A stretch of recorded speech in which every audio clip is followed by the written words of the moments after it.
Hello team, welcome to another ATP Geopolitics video with myself, Jonathan Nemes. It's the Ukraine War news update for the 18th of April 2024. This is the first video of, I'm sure, many today. I am going to do, straight after this, a separate video for the congressional statements last night from Mike Johnson and others, and what's going on with the US military aid package, or the potential aid package, and it deserves its own video. There's an awful lot of analysis to do that, and so much in the geopolitical and military aid sections as well. It's just lots going on today, so bear with me. I'll try and make this one a little bit shorter. Okay, Ukrainian general staff figures for the Russian losses for the day before. All the usual caveats apply. You can find them in the description to the video below. We have high personnel losses but lower equipment losses across the board, which is a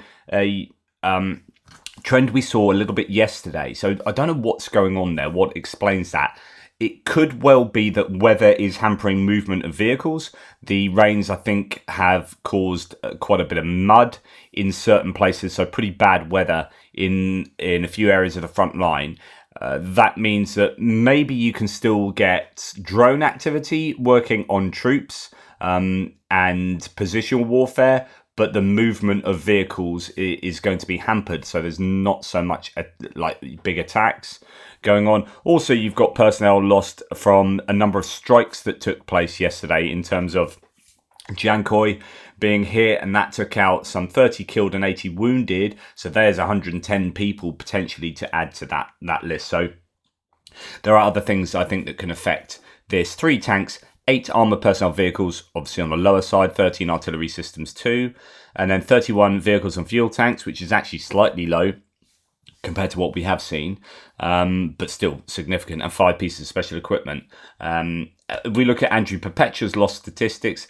Actually, this is a day that it's not quite parity, but it's getting towards parity, so that's quite worrying for the Ukrainians until you look at the value of the stuff lost, and then you're like, oh yeah, no, the Russians had a really bad day yesterday, and that's basically because of the strike on Jankoy. So when we look at the Ukrainian losses, there's a list of quite a varied list here: boats, howitzers, tanks, Bradley, possibly a Bradley damaged, some Humvee M113, things like that, MRAPs, trucks, SUVs. Nothing crazy valuable there. When you look at the Russian equipment, includes a BM-21 Grad decoy there, interesting. When you look at the Russian equipment, those first 5, which are 5 elements of the S-400 complex, then you could be talking somewhere around $500 million plus worth of equipment there. And like I always say, it's not about the replacement costs. It's not like they're going to build one and get one in, and it's just that's costing them just a big hole in their bank account. It's no, well, actually, can they build another one of those? Do they have another one? Are they going to have to bring it in from somewhere else? What's the value? What's the functional value of striking that system? Does it mean that Ukrainians can now hit Jankoy freely going forward? Are they going to watch as they draft another system in from somewhere else and go and hit that other place where that system no longer is?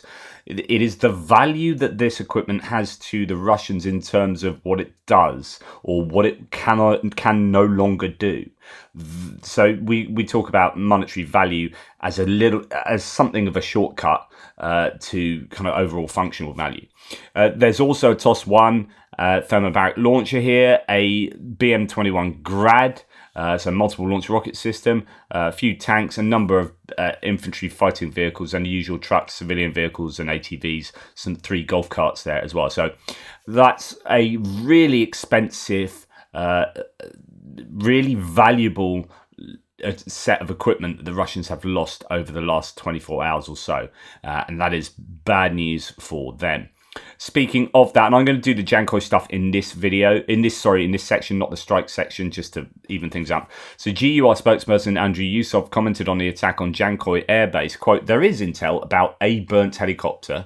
So interesting that the hint is only 1 helicopter being struck there. That's the only mention I've seen of airframes being taken out in that. It depends how much time they have before they find out about these missiles coming. So what you'll find is that if they think the trajectory of those missiles look like they're going to be hitting any. I mean, this is the same for the Ukrainians as much as the Russians. Any airbase, you scramble your airframes and get them up as soon as possible because they are potentially what is being targeted. So they might have been able to get the helicopters up, or most of them up quick enough. There's intel about a burnt helicopter and a successful attack on a radar, among other targets. Everything is moving and developing as Putin wanted when he started this war. It will certainly continue, he says. And then I've showed you this yesterday in my update. As I mentioned earlier, there were 5 S-400 launchers at Jankoy Air Base, says Ukraine battle map. And after further analysis, it appears that all 5 of the S-400 launchers were either destroyed or damaged in the ATACMS strike by Ukraine today, including a radar and another other S-400 battery components. So when we go back to Andrew's list here, he's got, looks like 5 launchers there. It doesn't include the radar or any other S-300 components. So that actually there could be more to add to that list. I think most people are going basically on that one single photo as to what's going on, what has been damaged or destroyed in that strike.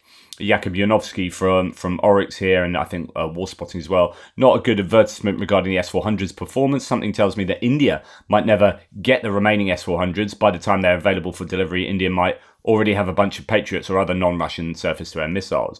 This is the idea that, the meme here is S-400 battery operators when a pair of 30-year-old ballistic missiles appear on your radar.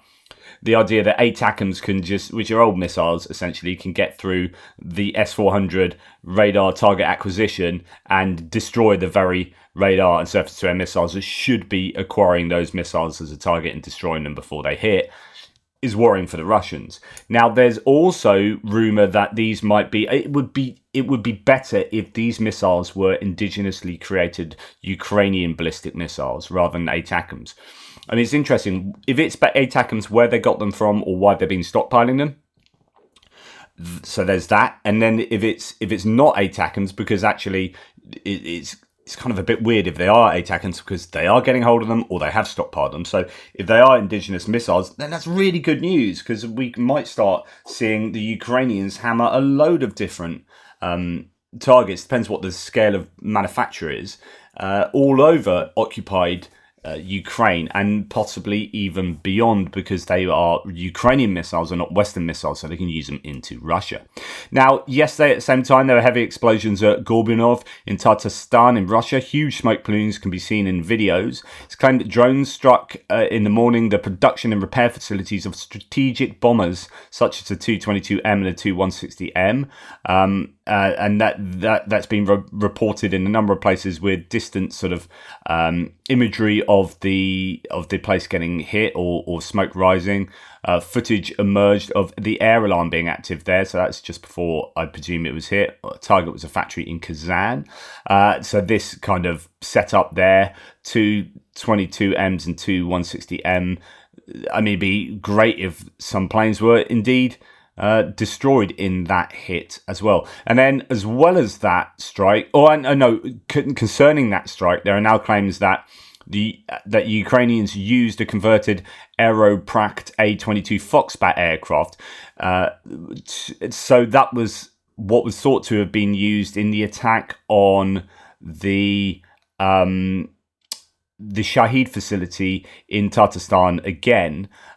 So you've got 2 Tatarstan targets being hit by essentially a small plane that's been adapted to fly remotely or autonomously, acting as a loitering munition. So this... sorry, that's not the Tatarstan strike. This is the strike on the Kontenya radar, which is not quite as far as Tatarstan, but on the way. It's the region before that, Moldova. So this is not only did we have the Tatarstan factory getting taken out yesterday, we also had the striking of the Russian radar station container in the city of Kovalkino in Moldova, and that's been shot at for the second time from the border of 600 kilometers away. The station's equipment is included in the system of reconnaissance and warning of an airspace attack. So this is a beyond the horizon radar system that has a 3,000 kilometer range. It can detect objects up to 3,000 kilometers away, and that was struck. I don't know what damage was done, if any at all, but that was struck by a plane that's been adapted, as previously mentioned. So yeah, that wasn't what took out or struck the two factory, that the bomber factory, but nonetheless, that all took place round about the same time the strike on Jankoy took place, and a little bit later. Actually, this was the daytime. Jankoy one was at night, but the same kind of time period. The Russians had a bit of a hard time yesterday with those strikes. Good stuff from the Ukrainians.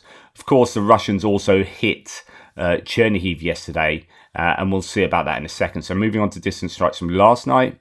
Ukrainians confirmed they shot down 13 of 13 drones. Again, another night of 100%. Usually when they shoot sort of around 10 or a dozen drones there or thereabouts, the Ukrainians appear to have a pretty good interception rate. During this morning, however, the air raid alarms have gone off in Dnipro. It looks like Dnipro has been struck. Most likely around there, Dnipro, Zaporizhia, you see S-300s being used. These surface-to-air missiles used in the ground attack mode. Less accurate, but very difficult to shoot down. Yeah, talking about yesterday's strike on Chernihiv, it's now thought that 18 people have died, 78 injured. It was a pretty horrific attack. 3 missiles smacked into essentially civilian infrastructure there. I think hospitals, hotels. It's really. I said this yesterday. There's a real stark contrast between the Ukrainians hitting Jankoy and Moldova and Tatarstan, 3 explicitly military targets, and at the same time the Russians were throwing missiles into hospitals and hotels and whatnot. And if you want to understand what's going on in this war, just look at yesterday morning, and you get a pretty good idea. Air raid alarms going off in Belgorod. Air defense active there, very loud. That was last night. Belgorod is one of these places that sends these missiles into, say, Kharkiv. You have S-300s being used from Belgorod, and so therefore Belgorod is often targeted in an attempt to hit those pieces of missile equipment and whatnot. But Voronezh was also targeted last night. I don't know what was exactly targeted there. There was talk about a drone having an impact. I don't know whether that's from air defense or that was a target. Governor Voronezh claimed that a drone was downed with electronic warfare systems and that an industrial building was damaged when the drone fell. But that's not at all. It's not at all necessary that that's true. It's just as much chance that was the target, and it could be some kind of military industrial enterprise. I don't know. Who knows? And then unknown drones have flown over the Kamensky chemical plant in the Rostov region of Russia, where they produce solid fuels from multiple launch rocket systems, missiles, and whatnot. Russian public are worried, says the Ukrainian Review. So the Ukrainians striking at Russian targets today still. And then we're going to move on to other bits and pieces, just a few things to say. And mentioning the floods again, this is still an issue for the Russians, obviously. Flood has arrived in Russian Kurgan, Russian media. Water continues rising. A large plant of Russian defense industry is located in the city. Kurgan machine building plant that produces armor vehicles. I talked about this the other day. I think it's the only infantry fighting vehicle plant there is that builds them. Flood might damage it as well. So here's hoping that Mother Nature comes to Ukraine's help with that regard. There is an awful lot of controversy going on about this, but in Russia, domestically with the media there was one settlement that had paid private contractors $34,000 to build a dam around their settlement, and it protected their settlement. And meanwhile, the Russian government had paid millions of dollars to build stuff around somewhere else, and it all fell apart. And then the mayor claimed it was rats, it was rodents what did it, or the kind of like superhuman rodents that I don't know, dug through a dam and made it collapse. Anyway, the idea is that the one that the Russian authorities built was just the whole project was riddled with corruption, and therefore, these people got off their own backs, built something that was much cheaper and was more effective, and they did it themselves. And then the Russian authorities spent loads of money but lined their own pockets and built this thing that fell apart, and that's causing loads of issues. And of course, any sign of public discontent in Russia is to the benefit of Ukraine. It really is. Like, Ukraine is looking at Russia thinking, we want everything to go wrong in Russia, because if it distracts from the war, if it diverts money and resources away from funding the war, and if it means that people are deeply unhappy with the government and therefore by extension the war, then that's all good for Ukraine. Anton Gerashchenko reminds us that Russia's destroyed almost all thermal generation. Actually, Zelensky said this again. Attacks on nuclear power plants cannot be ruled out. I was talking about how they've gone and built, they are building with Westinghouse, which is an American company, another nuclear reactor at the Khmelnytsky nuclear power plant. And that's because they are far less likely, the Russians, to attack a nuclear power plant than these thermal power plants or hydroelectric or whichever ones that are non-nuclear. And so therefore Ukraine might have to rely more and more on nuclear power for its entire generation. There's a worry about energy balance within the whole grid, but anyway, Ukraine needs air defense, says Gerashchenko. Quote, dams and equipment of hydroelectric power plants as well as gas infrastructure are subject to terrorist attacks. Russia does not give up radiation blackmail and in particular continues to play cruelly with the safety of Zaporizhzhia nuclear power plant. We do not rule out that the infrastructure of our nuclear power plants and distribution networks is also under the threat of Russian terror, says Zelensky. And actually, no, that's all. I am going to be speaking an awful lot about Mike Johnson soon. There's some interesting analysis coming out on